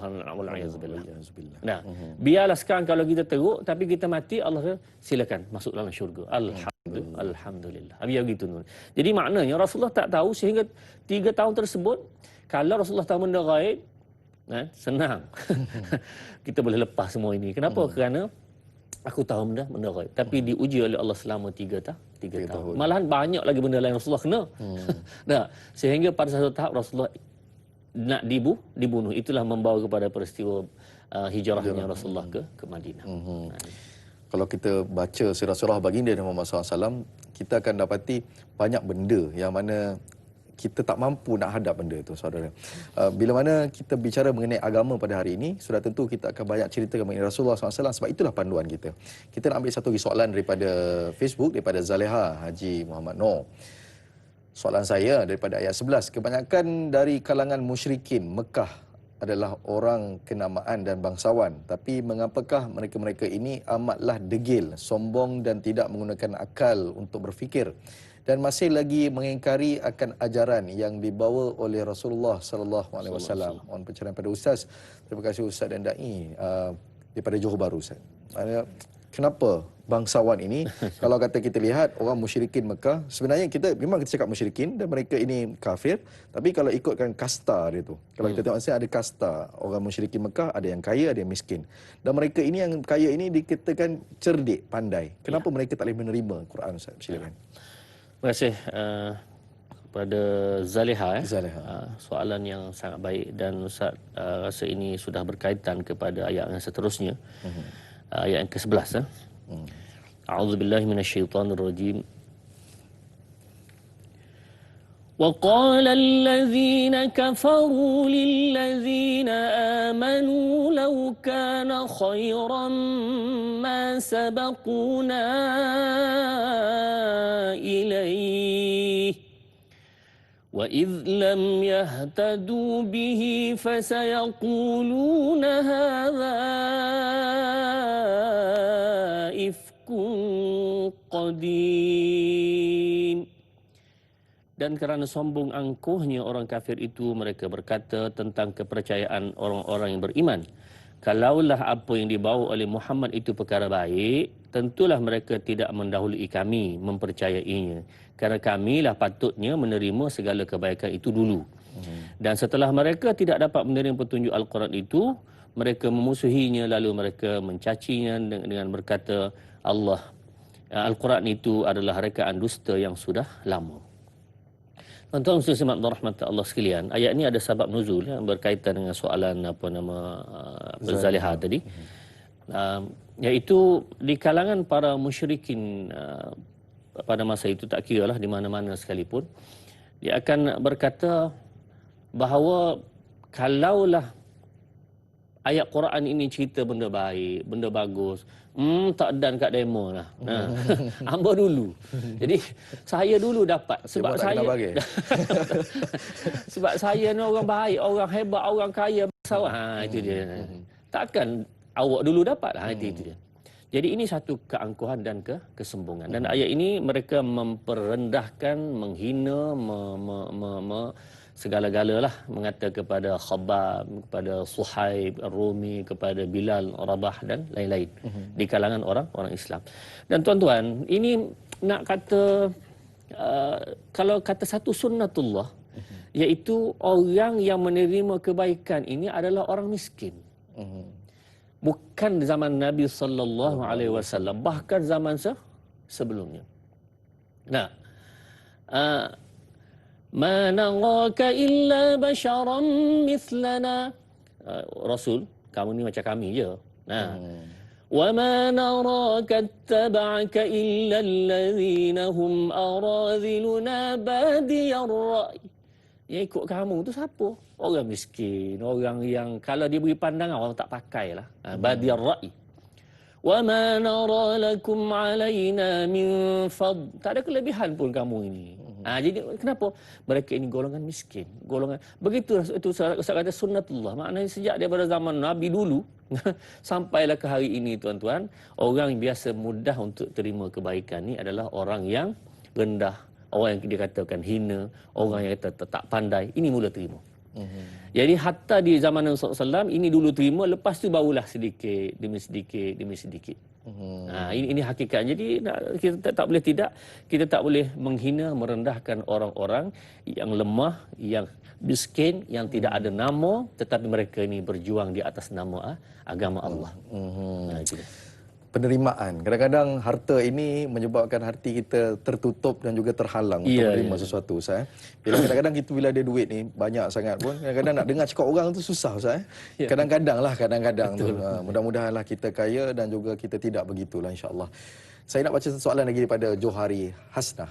Assalamualaikum Ustaz dan Da'i. Waalaikumsalam. Ustaz, mengapakah kaum kafir menolak Islam dan Nabi Muhammad SAW? Adakah orang-orang yang zalim itu adalah mereka yang mendustakan ayat-ayat Al-Quran seperti yang terdapat dalam surah Al-Ahqaf ayat 11 dan 12? Mohon pencerahan. Jadi soalan ni pada Johari Hasnah ini, dia tanya, orang yang zalim itu adakah dia mendustai ayat Quran ataupun dia zalim macam mana, Ustaz? Silakan. Baik, terima kasih kepada soalan Johari tadi. Tuan-tuan sekalian rahmat Allah sekalian, ini berkait kepada soalan yang awal sebelum ini, iaitu Allah Subhanahu Wa Taala beri kita ikhtiar, pilihan. Jadi kalau kata kenapa awak tak ikut, hati tak buka lagi. Baik. Kalau kata tak dapat hidayah lagi, tuan-tuan, ayat ini sangat salah sebenarnya. Allah Subhanahu Wa Taala kurnia kepada manusia ni akal fikiran. Akal fikiran. Kalau benda baik dengan benda buruk, boleh tak kita secara umumnya kita menilai dengan akal? Boleh. Jawapannya boleh. Contoh, tuan-tuan, kita keluar masjid, ada selipar ni mahal ni. Kasut lah katakan, kasut ni mahal ni. Rasa berkenan juga. Sekarang nak ambil dengan tak ambil, nak ambil dengan tak ambil. Baik, ada tak pilihan pada masa tu? Ada. Ada pilihan tak? Akal boleh tak menentu kalau aku ambil, ini jahat ni, ambil barang orang? Boleh tak akal menentu itu? Boleh. Jawapannya boleh. Jadi sebelum agama itu pun akal boleh guna dah. Maknanya kalau aku ambil, salah. Belum kira dosa lagi, kira-kira salah dulu. Kalau tak ambil, ya itu betul. Walaupun aku berkenan. Jadi sebab itu, tuan, ikhtiar ini. Jadi kalau orang tu degil tanpa menggunakan akal ini, yang ini Allah marah. Aku dah beri dah kepada kamu pilihan. Inna hadainahu sabila imma syakira wa imma kafura. Kami beri pilihan pada kamu dua jalan. Nak jadi orang baik syakira ataupun kafura. Boleh pilih. Tapi pilihan kamu mesti ada kesan. Kalau pilih baik, syurga. Pilih jahat, neraka. Barulah kita pergi kepada yang tadi. Dengan sebab itulah dia akan jadi zalim dan seumpamanya. Baik, Ustaz nak rujuk sedikit ayat yang nombor 10 tadi. Ada dalam catatan Ustaz di sini. Hujung tadi, innallaha la yahdil qaumadh zalimin. Banyak ayat ini.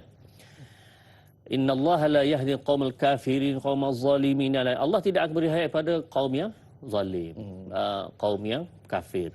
Hatta dalam ayat lain, A'udzu minasyaitonir rajim, surah Sajdah. La'amla'anna walau syi'na la'atayna kulla nafsin hudaha walakin haqqal qawlu minni la'amla'anna jahannam minal jinnati wan nasi ajma'in. Kalau kami nak, kau boleh beri hidayah berlaku. Maknanya tak nak. Bahasa mudah lah. Kalau kami nak, kami boleh beri hidayah. Maknanya Allah tak nak. Itu mukhalafah ayat itu. Baik. Walakin haqqal qawlu minni, tapi hak ke atas kami, la'amla'anna jahannam. Ada manusia yang akan masuk dalam neraka. Jadi orang tak dapat hidayah masuk neraka. Ini tidak adil. Tuan-tuan, baik, Ustaz nak jawab. Ini berkait tentang ayat Quran ini. Dia tak boleh tengok satu ayat aja kemudian dia buat keputusan, tak boleh. Dia ada perkaitan. Contoh Ustaz suka bagi, tuan-tuan perhatikan ayat kita baca surah Fatihah, siratal ladzina an'amta alaihim ghairil maghdubi alaihim waladdallin. Ya Tuhan kami, tunjukkanlah kami jalan lurus. Apa jalan lurus? Siratal ladzina an'amta alaihim. Allah menerangkan jalan orang yang Allah beri nikmat kepada mereka. Kita kata orang ada nikmat ni mesti orang kaya ni. Dah Allah terang sini dalam surah An-Nisa, a'udzubillahi minasyaitonir rajim. Ulaika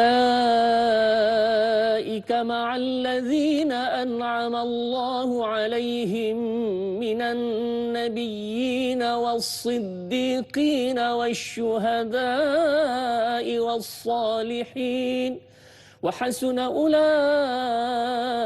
rafiqa. Mereka ini orang yang beri nikmat, Allah beri nikmat siapa dia?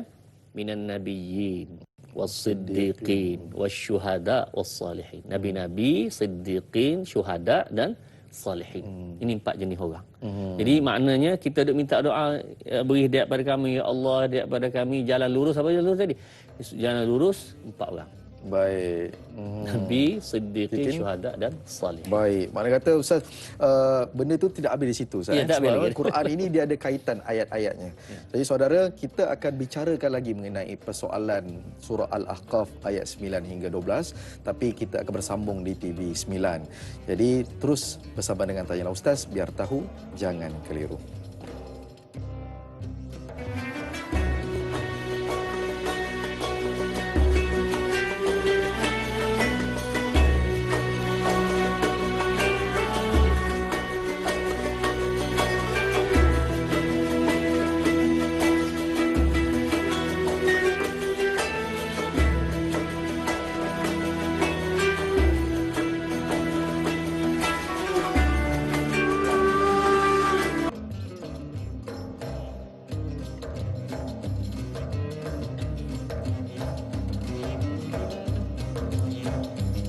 Baik, alhamdulillah kembali kita lagi dalam majlis ilmu.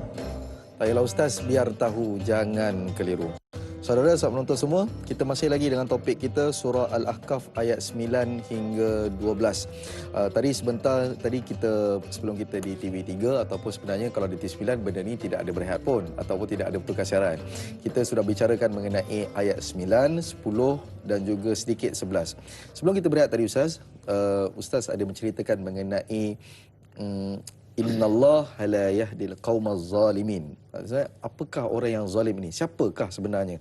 Selain daripada kita ni ada pilihan nak buat baik ataupun buat jahat, kita kenal benda baik dan kenal benda jahat, apakah yang dimasukkan dengan orang yang zalim? Silakan. Baik, terima kasih Man. Tuan-tuan muslimin rahmatullah sekalian. Perbincangan kita sebelum rehat tadi iaitu berkenaan tentang sangkaan-sangkaan bahawa Allah memang nak Islamkan sebahagian orang dan nak kafirkan sebahagian orang. Nah, sebabnya Allah menyebutkan bahawa aku tidak memberi hidayah kepada orang ini, orang zalim, orang kafir dan semamanya. Maka dengan sebab itu menunjukkan bahawa Allah memang nak juzukkan manusia, ini yang Islam, ini yang tidak Islam. Walhal Allah boleh Islamkan semua sekali. Tuan-tuan, ayat perlu difaham dengan betul. Sebab tu Ustaz beri contoh tadi, iaitu satu ayat Quran mesti dilihat kepada ayat yang lain. Dan ini biasa berlaku di seluruh dunia. Man, biasanya bila kita sebut satu undang-undang dibaca bersama, betul tak? Satu akta Betul. dibaca bersama dengan akta ini. Biasa kan? Dalam undang-undang itu biasa. Quran adalah kitab undang-undang yang begitu tinggi. Jadi maknanya satu ayat, satu akta apa semua itu mesti dibaca bersama. Jadi ayat Quran mesti dibaca dengan ayat yang lain juga yang berkaitan lah. Maka yang berkaitan ni ulama yang memahaminya. Maka dengan sebab itu bahawa Allah menyebut ke innallaha la yahdil qaumaz zalimin, aku tidak akan beri hidayah kepada orang yang zalim ini adalah setelah mereka membuat pilihan. Ayat lain banyak tu kan? Wa hadainahun najdain, kami beri dah kamu kebebasan. Tuan-tuan, orang tak ada pilihan, Allah tidak hukum dia.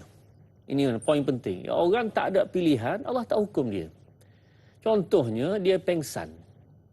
Nah, waktu subuh tadi pengsan. Sampai habis subuh. Baik berdosa dia tak sembahyang? Tak berdosa kerana dia tak ada pilihan. Yang berdosa ialah dia boleh sembahyang, tak sembahyang. Itu berdosa. Jadi maksudnya ada pilihan. Jadi dia kena tanya, aku sekarang ni ada pilihan tak? Nah, budak kecil sebelum balik itu, ada pilihan tak? Akal dia boleh menilai tak? Sebelum balik? Sebelum balik. Boleh juga. Tak menilai, tidak berapa tepat kalau penilai. memayis mungkin dia. Tak cukup lagi syarat tu. Maka itu Allah tak hukum dia. Dia buat dosa pun Allah tak hukum. Hatta undang-undang kita pun budak kecil tu tak boleh ambil kira. Kan? Orang itu saya suka sebut sangat-sangat tuan-tuan. Kalau anak ada anak yang syndrome Down, jaga baik-baik anak ini. Kerana ini aset kita di hadapan Allah Subhanahu Wa Taala. Dia masuk syurga dah budak ni. Dan dia akan menunggu kita di pintu syurga. Inilah yang sebenarnya, bukan lagu tu kan, ku tunggu di pintu syurga. Dah. Yang benarnya budak ini akan tunggu di pintu syurga. Jaga dia elok. Semoga-moga dia akan menjadi cakaran kita di hadapan Allah Subhanahu Wa Taala. Jadi poin penting di sini tuan-tuan ialah Allah membuat keputusan tidak beri hidayat. Ulaika taba'allahu ala qulubi, Allah cop hati mereka setelah mereka buat pilihan. Kalau mereka tak ada pilihan, Allah tak buat begitu. Jadi sekarang ada A ada B, kamu pilih B juga, nasib kamu lah. Itu baru maksud ayat yang sebenar. Dia tak boleh kata, patutlah aku macam ni kerana Allah dah tetap gini. Tidak begitu. Dia pun tak tahu apa yang Allah tetapkan kepada dia. Jadi tuan-tuan kena faham elok-elok tentang perkara ini. Semoga-moga kita dapat memahami dengan jelas. Baik. Kadang-kadang bila Ustaz cakap macam ni, saya teringatlah sekarang ni viral ataupun tular di media sosial. Bila kita cakap kita kenal sesuatu, dia mau kena bagai. Kalau tak kenal, dia mau tak kena bagai. Baik, insyaAllah. Saya nak baca satu soalan lagi daripada Facebook, daripada Izara. Assalamualaikum Ustaz dan Na'i dan semua kru. Waalaikumsalam warahmatullahi. Mengapa mereka tidak mahu beriman dengan kitab Nabi Musa, Taurat sebelum itu, sedangkan Nabi Musa adalah dari kaum mereka sendiri, iaitu dari kaum Bani Israel? Apakah kerana mereka merasakan mereka lebih hebat sehingga tidak mahu patuh dengan peraturan Allah Subhanahu Wa Taala? Mohon pencerahan Ustaz. Sekian, terima kasih. Mana kata kenapa mereka tidak beriman dengan kitab sebelum itu, Ustaz? Diceritakan dalam ayat ini kenapa Nabi Musa pada ketika itu orang masyarakat mereka tidak beriman dengan umat Nabi Musa, tidak beriman dengan Musa. Kenapa? Silakan. Terima kasih pada Izara yang bertanya soalan yang baik. Tuan-tuan muslimat rahmat Allah sekalian. Kejadian manusia ini tuan-tuan adalah sifatnya hampir sama je daripada dulu sampai sekarang. Dalam kitab Nabi Allah Musa ada menyebutkan tentang Muhammad sallallahu alaihi wasallam akan jadi rasul. Di dalam kitab Injil sama, dalam Zabur sama. Macam mana kita tahu itu? Allah sebut dalam Al-Quran. Sebab kita keyakinan bahawa Al-Quran itu benar. Apa yang Allah sebutkan? A'udzubillahi minasyaitonirrajim. الذين يتبعون الرسول النبي الأمي الذي يجدونه مكتوبا عندهم في التوراة والإنجيل الذين يتبعون الرسول, orang-orang mengikut satu rasul yang ummi, alladzina yajidunahu maktuban 'indahum fit Taurat, yang telah disebutlah kitab-kitab lepas pun. Iaitu dalam kitab Taurat, Injil, bahkan Zabur, semua sekali tersebut tentang Muhammad sallallahu alaihi wasallam. Jadi bila datangnya Muhammad sallallahu alaihi wasallam, kenapa tak beriman? Bila datangnya Nabi Musa, semuakah beriman? Bani Israel semua akan beriman? Jawapannya tidak. Sebahagian juga. Betul. Jadi tuan-tuan, hakikatnya sifat manusia ini memang Allah begitu dah sifatnya. Dia ada sifat kedegilan, sifat jahid dia panggil. Ayat Quran yajhadun, mereka itu degil. Sifat menentang aja. Dan tuan-tuan, Ustaz cadangkan tuan-tuan belajar satu ilmu dipanggil ilmu balaghah. Ilmu balaghah ni sangat dekat dengan bila kita aplikasikan atau kita letak pada hari ini, memang sangat dekat. Iaitu manusia terbahagi tiga. Nah, ini ilmu balaghah tuan-tuan. Ambil dulu istilah ini. Yang pertama khalid zihni. Khalid zihni, otak kosong. Otak kosong ni maksudnya apa? Sekali cakap terima dah.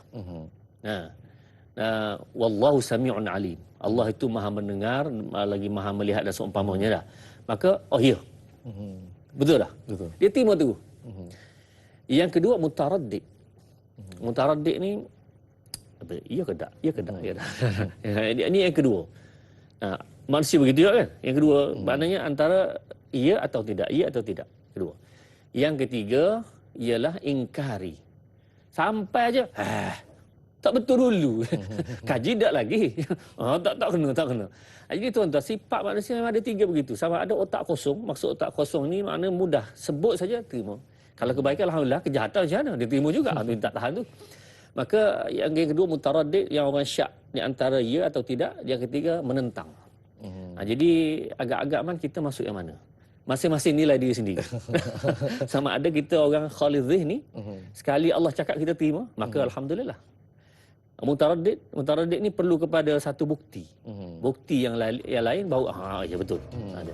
Yang ketiga ingkar, menentang aja kerja. Ustaz, kita nak tahu tak Ustaz, pendengar sikit sebanyaklah ilmu. Mungkin Ustaz kata tadi kita tahu sikit-sikit tu lah. Ya. Mungkin kita nak masuk sedikit mengenai dalam ayat Quran. Bagaimana kita nak tahu Quran ni benar sebenarnya? Iya. Okey Ustaz, tapi sebentar lagi lah insya-Allah kita beres ketika. Saudara, sahabat penonton semua, kembali lagi selepas ini, biar tahu jangan keliru.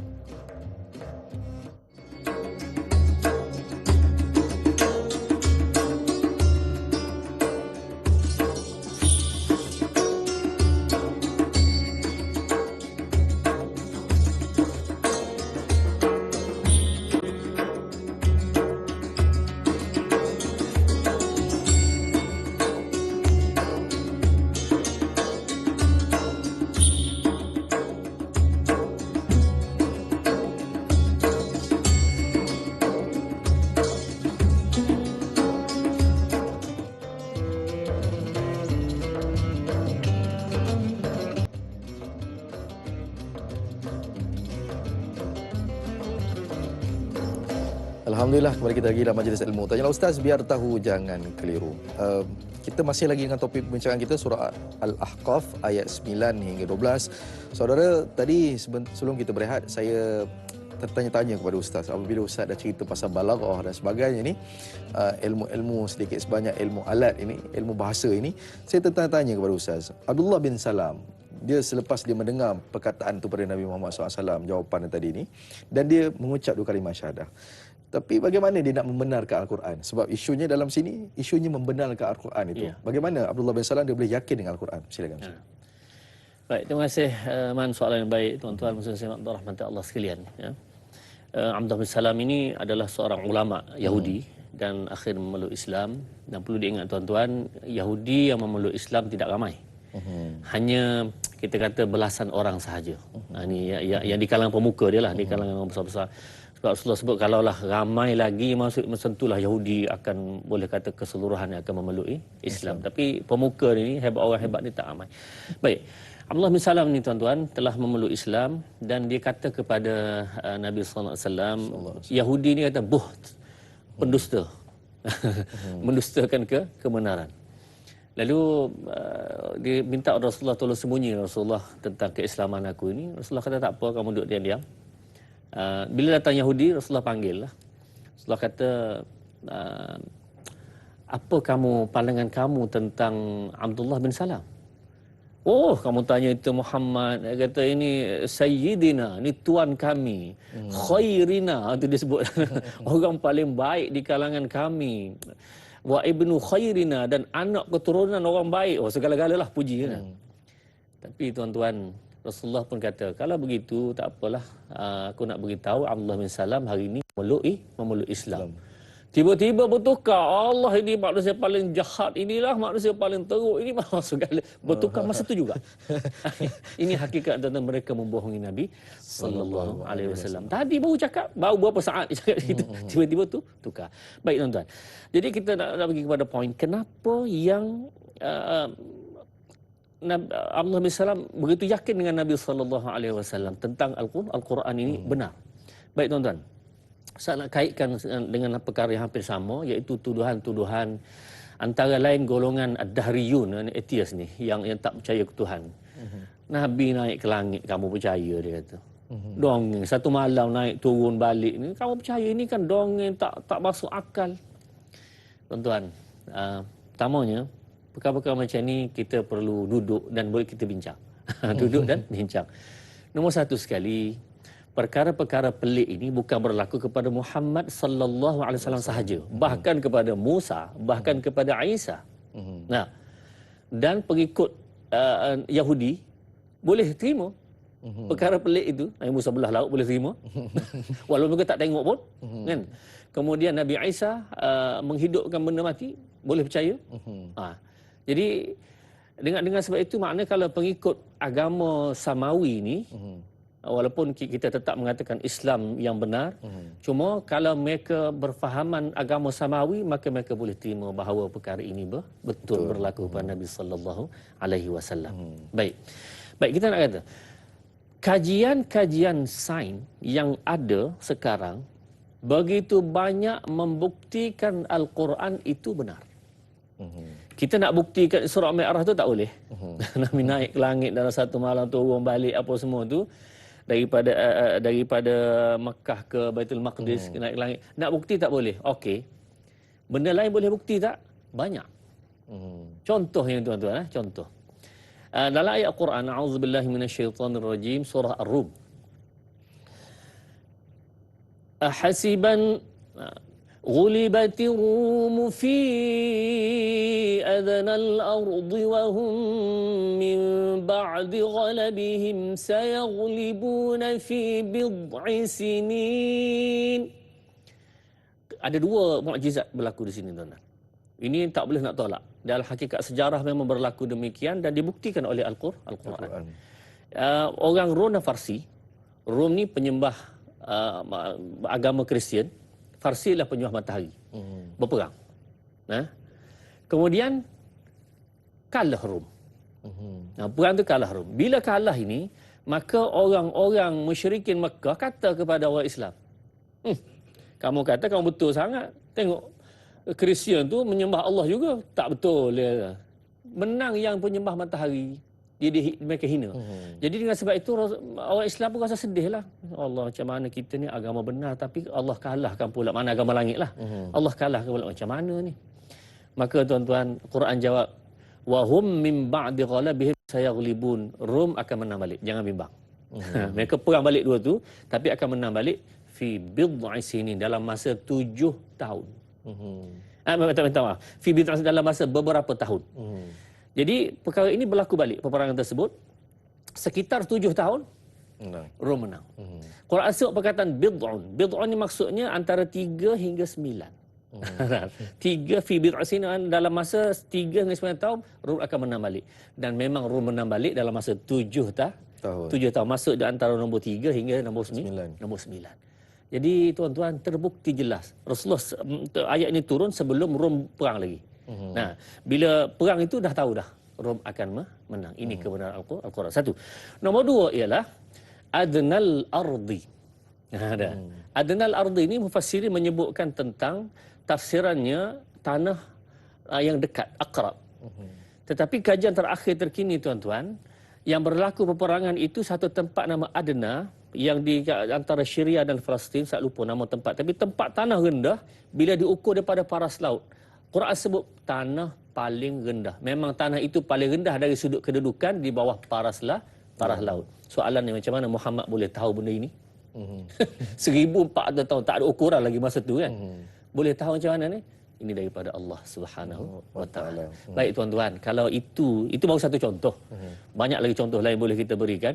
Cuma nak beritahu kalau itulah Muhammad boleh tahu, apa peliknya Muhammad ni Allah Subhanahu wa taala nak beri kelebihan lain, iaitu kelebihan untuk Isra dan Mi'raj. Kita orang Islam memang meyakini bahawa perkara ini benar berdasarkan kebanyakan ayat Quran dapat dibuktikan dengan sains. Kecuali sedikit sebab cerita tentang mati nak bukti macam mana? Alam kubur, alam mahsyar, sirat, mizan, nak bukti tak boleh. Tetapi dengan banyaknya pembuktian ayat Quran tentang yang atas muka dunia ini, insya-Allah esok Ustaz akan sebut lagi yang seterusnya. Tapi nak beritahu itu membukti bahawa Quran itu benar. Patutlah Abdullah bin Salam tadi mengakui bahawa Rasulullah benar, Al-Quran adalah benar. Baik, mana kata sebenarnya bukannya kita ni tahu sekarang, tidak. Sebenarnya benda ni bukan sahaja orang luar. Sekarang di Malaysia sekalipun, universiti kajian sedang buat kajian mengenai Quran dan juga sains ini. Banyak yang bukti dah sekarang ni. Saya nak baca satu soalan lagi daripada Facebook, daripada Ram Desaru. Saya ingin bertanya, apakah yang menyebabkan mereka berani mengatakan Al-Quran ini hanya rekaan dusta? Apakah berita gembira bagi orang yang berbuat kebaikan, merujuk ayat 12? Mohon penjelasan Ustaz. Terima kasih. Baik, apa yang dimasukkan Ustaz dengan mereka berani mengatakan Al-Quran ini dusta, rekaan dusta? Apa yang dimasukkan sebenarnya? Silakan. Terima kasih kepada Ram Desaru. Tuan-tuan, soalan yang baik. Alhamdulillah, mudah-mudahan kita dapat bersama-sama memahami Al-Quran sedikit demi sedikit. Baik, sebenarnya tuduhan-tuduhan bahawa Quran ini dusta, Rasulullah berbohong, apa-apalah tuan-tuan carilah, semua tuduhan itu ada kepada Nabi sallallahu alaihi wasallam. Kecuali satu je tak ada. Ini ya, orang sekarang ini tuduh satu benda kepada Rasulullah, tetapi orang zaman jahiliah tak tuduh Nabi ini perkara ini. Ya, yang lain tuduh belaka. Dustanya, bohongnya, kahinnya, mereka-rekanya, tuduhan. Tetapi satu yang tidak ada, orang sekarang tuduh benda itu. Apa dia? Iaitu Rasulullah gila budak. Kahwin budak perempuan umur 9 tahun. Nah, ini panggil gila budak. Baik, itu tuduhan. Tetapi masyarakat Arab tak ada. Carilah tuan-tuan, kalau jumpa sila hantar kepada kita punya page dalam Facebook kita. Ada saja, sila tunjukkan. Jawapannya tidak ada. Cuma tu komentar pada orientalis. Ya, betul, orientalis sekarang. sekarang barulah nak kalau kata dari segi keilmuannya, pada dulu kita tidak ada tuduhan begini pada Rasulullah, betul? Iya, tidak. Jadi kita kena ingat lah tu. Itu kena ingat. Kenapa? InsyaAllah esoklah kita jawab macam tu. Cuma nak jawab macam ni. Tuan-tuan, oleh kerana sifat manusia begitu dah. Dalam Al-Quran sebut perkara ini, a'udzubillahi minasyaitanirrajim. وَقَالَ الَّذِينَ كَفَرُوا إِنْ هَذَا إِلَّا إِفْكٌ افْتَرَاهُ وَأَعَانَهُ عَلَيْهِ قَوْمٌ آخَرُونَ. Orang kafir menuduh Nabi SAW Muhammad buat Quran. Dan dia minta tolong. Dia tahu Muhammad ni la yaqra' wa la yaktub. Tidak boleh membaca, tidak boleh menulis. Macam mana nak buat? Ada orang lain tolong. Pulak dah. Jadi tuduhan berlambat-lambat kepada Nabi sallallahu alaihi wasallam. Antara hikmahnya Allah Subhanahu wa taala letakkan Rasulullah al-ummi, iaitu tidak membaca dan tidak menulis, ialah supaya orang meyakini bahawa Muhammad tidak menciptanya Quran. Ini daripada Allah Subhanahu wa taala. Jadi perbincangan ummi ni, orang sekarang kata ummi itu bukan maksudnya tidak membaca, tidak menulis. Tapi tak apalah. Yang pentingnya banyak tafsir menyebutkan al-ummi ini menyebutkan tidak membaca, tidak menulis. Jadi sebab itu tuan-tuan, bila sifat manusia demikian, tidak mahu menerima kepada kebaikan ini, akhirnya mereka memilih jalan lain. Nak buktikan Quran tak betul, tak boleh. Lalu pilih jalan lain dengan tuduhan dan seumpamanya. Dan inilah yang berlaku apabila mereka membuat tuduhan seperti itu, menolak Al-Quran. Dengan keadaan kebaikan itu, ayat Quran disampaikan kepada manusia, mereka tak terima, maka sunnata man qad arsalna qablaka min rusulina. Maka berlakulah sunnah yang Allah buat sebelumnya. Apa dia? Orang yang datang berperkara kebenaran, dia tak ikut. Diberitahu dah, nazir, diberi amaran dah, tak ikut. Maka pada masalah Allah akan buat sunnah seperti mana Rasul sebelum datang benar-benar tak ikut, maka akhirnya mereka akan menerima kehancuran. Ini akan berlaku sepanjang zaman, daripada dahulu, Rasul-Rasul dahulu sampailah ke hari ini juga akan berlaku. Jadi mana-mana kebaikan kebenaran, bila ada dan kita iqna', kita rasa betul dah tu, maka kita kena ikut. Dan tentulah Al-Quran ini memang kita kena rasa betul kerana dia daripada Allah Subhanahu wa taala. Baik Ustaz, macam Ustaz katakan tadi, Ustaz akan sambung lagi esok Ustaz. Saya je hari ini. Jadi mungkin perbincangan kita untuk hari ini ayat 9 hingga 12 berakhir di sini. Esok kita akan sambung lagi mungkin sedikit ayat 12 mungkin Ustaz esok. Ya, insya-Allah. Dan juga seterusnya lah mengenai tajuk esok. Ustaz, boleh tak kita minta Ustaz kita akhiri perbincangan kita hari ini dengan sedikit doa ringkas Ustaz? Silakan. A'udzubillahi minasyaitonirrajim.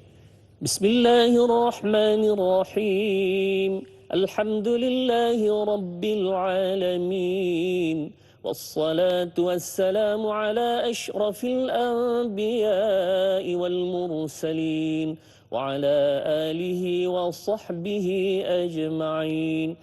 Allahumma arhamna bil Qur'an waj'alhu lana imaman wa nuran wa hudan wa rahmah.